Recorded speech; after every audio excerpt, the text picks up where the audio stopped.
नमस्ते र राधे राधे सबैलाई। यो ट्रिप चाहिँ हो मायाटा टु लङडिङ। हामी जाँदैछौँ सबै परिवार मिलेर लङडिङ। अनि हजुरहरू हेरिराख्नु के कस्तो छ जग्गा। अनि यो चाहिँ हो अरुणाचल र आसामको गेट। अनि हामीले पास बनाएर हामी फेरि निस्क्यौँ चाङलाङको लागि। हेर्नु न रस्ताको भ्यू कति सुन्दर छ, जस्तो कि त्यहीँ बसिराखौँ जस्तो। अनि हस्बेन्डले भन्नु मेरो भिडियो बनाइदियो भनेर, अनि मैले त्यहाँ हामीले गाडी साइड राखेर भिडियो बनायौँ, फोटोसोटो खिच्यौँ। अनि हेर्नु न माथिबाट गरेको त कस्तो सुन्दर लागेको छ, निचे पुरा पहाड इलाका। अनि त्यसपछि हामी पुग्यौँ चाङलाङ। अनि चाङलाङको बजार हो यो चाहिँ। चाङलाङ चाहिँ बहुत यादगार छ कि, किनकि पहिला हाम्रो ससुरा त्यही नोकरी गर्नुहुन्थ्यो ससुराले, अनि त्यहीँ बस्नुहुन्थ्यो। हाम्रो आइजाइ भइरहेको थियो कि, अनि त्यसैले बहुत यादगार छ यो जग्गा चाहिँ। अनि त्यसपछि हामी बजारबाट निस्क्यौँ। हाम्रो बाबाको अफिस जहाँ बाबाले काम गर्नुहुन्थ्यो, पनि नोकरी गर्नुहुन्थ्यो, त्यो जग्गा गयौँ। अनि त्यहाँ गएर बाबाको साथीहरू भेट्यौँ, साथीहरूसँग बात गऱ्यौँ, बहुत राम्रो लाग्यो पुरानो मान्छे भेटेर। अनि त्यसपछि बाबा जुन अफिसमा गर्नुहुन्थ्यो त्यो अफिस पनि हेऱ्यौँ। केटाकेटीलाई चाहिँ रहर हो नि, बाबाको अफिस हेर्छु भनेर काम गर्ने जग्गा हेर्छु भनेर अफिसहरू हेरेर हामी फेरि निस्क्यौँ। अनि बिचरा दिदीहरू पढेको, हस्बेन्डहरू पढेको स्कुल, अनि त्यहाँ स्कुल पुगेर स्कुल पनि हेरेँ। केटाकेटीले त हो रहर, मम्मी पापा पढेको स्कुल हेर्छु भनेर हेर्न थालेँ। अनि त्यसपछि हामी गयौँ पहिला जहाँ क्वार्टर थियो बाबाहरूको, त्यो क्वार्टरमा चाहिँ गइनौँ। त्यस क्वार्टरको छेउमा एउटा आन्टीको घर थियो, त्यहाँ घरमा गएर बस्यौँ। त्यो चाहिँ मैले भिडियो गर्न सकिनँ।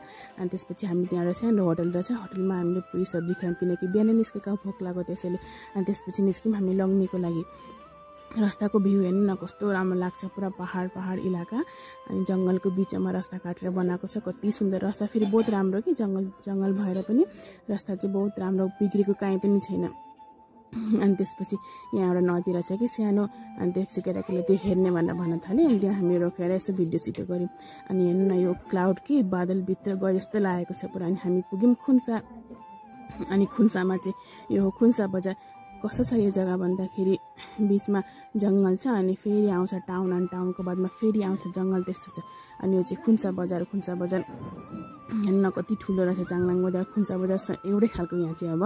अनि त्यसपछि यहाँ चाहिँ एउटा स्ट्याचु रहेछ, यहाँको खुन्साको एमएलएको स्ट्याचु भयो, बाउछराको स्ट्याचु अरे। त्यो स्ट्याचुहरू हामीले सबै हेऱ्यौँ, बजार सजार हामीले सब हेऱ्यौँ। पहाड जग्गामा पनि कस्तो राम्रो छ बजार गरेर बसेको। अनि त्यसको पछि हामी हेर्नु त्यहाँ गाडी रखाउँदाखेरि भ्यू हेर्नु न, माथिबाट हेरेको त घर कति सुन्दर लागेको छ। पुरा पहाड जग्गामा यस्तो घर देख्न पाउँदा कति राम्रो लाग्छ। हामी त त्यस्तो प्लेन जग्गामा बसेको, पहाडतिर गयौँ भने त हामीलाई कस्तो लाग्छ, मन पुरा शान्ति लाग्छ। अनि त्यसपछि हामी गयौँ फेरि लङडिङको लागि।